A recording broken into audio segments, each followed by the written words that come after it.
Hi, how you doing? Justin here. Welcome to segment 8 of Effective Practice. Today we're going to be talking about visualization. Now this is a really big deal. This is something that was taught at the Guitar Institute when I was studying there, and I went on to teach it at the Institute a bit as well. Basically, it's our mind that learns stuff. There is a certain amount of muscle memory that you get from practicing, but it's incredible how much of that is in your brain. And there's some fascinating studies on this. There's a book called The Brain That Changes Itself, which I read recently, which confirmed all of this stuff that I'd learned and been teaching for quite some time. Definitely, that's a great book as well. The Brain That Changes Itself, amazing book. So what the idea here is that you can practice without your guitar. And it's a really interesting thing to try out for yourself to see how effective it is, because only by proving it to yourself will you actually believe in its validity. So what I would recommend you do is pick a scale or an arpeggio that you don't know, right? Then try and learn it without playing the guitar. Now what you want to be doing is looking at the thing that you're trying to learn and then closing your eyes, trying to make an image of the fretboard in your mind. Right? I have one. As soon as I close my eyes, I can see a fingerboard and I can see my fingers and they look like my fingers, and I can move them around and practice stuff. And it's a really interesting thing to develop. It gives you the ability to practice even when you don't have to have a guitar there. While your girlfriend's watching the soaps and you're sitting there a bit bored, you can just close your eyes and do some practice and you don't disturb anyone.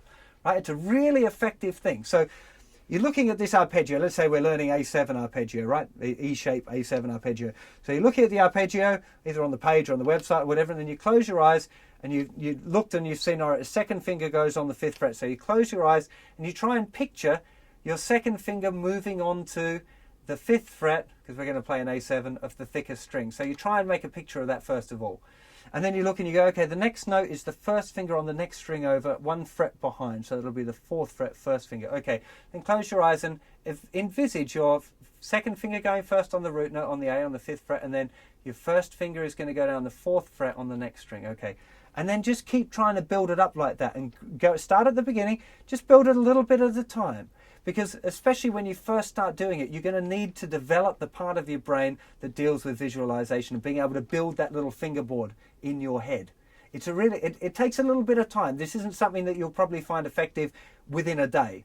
But if you were to spend, say, 5 or 10 minutes a day doing this visualization technique, within 2 weeks to a month, you should find that you've got that neck there and that you can start learning things that way. So try it just with one scale or arpeggio that you don't know, something fairly simple. Don't pick something really crazy, right?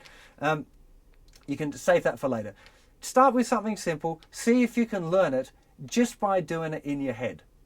Right? It's an incredible technique. It's an incredibly powerful technique. Really good for getting over problems when you've got something that you've been making a continuous mistake on, something that we've observed when we've been observing our mistakes. Because sometimes our fingers, the muscle memory is so tied in. The muscle memory just forces you to keep making that mistake. So by doing it in your mind, there's no boundaries, there's no problems, there's no muscle memory to get in the way. And it's a really good way of overcoming that stuff as well. So that's a big deal. Now, the icing on the cake, which I've got a bit, but I don't have, I know other guitar players say that they've got this a lot, perfectly, and I don't, I'm kind of jealous, is the ability to not just see it, but hear it as well. So I can hear some chords. So if I close my eyes and picture a chord shape that I know really well, I can hear it in my head. I know what the sound of it is. Single lines, I'm kind of there, but on funny intervals, sometimes it goes away and it doesn't work. So that's something, if you can develop that, it's a good thing to be doing. I gather from my friends that have kind of spent a lot of time doing it, it's about doing it in your mind and playing it. So eyes closed and playing it at the same time and listening and making associations with that little neck diagram in your head with the sounds that you make on the guitar. That's what I've heard people doing. I've not done it that way, to be honest.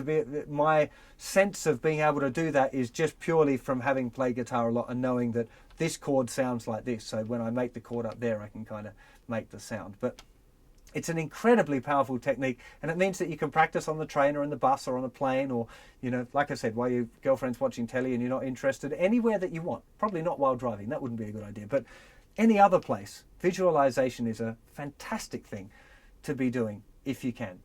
I hope that helps you in your guitar journey, and I'll see you for another segment very soon. Take care of yourselves. Bye-bye.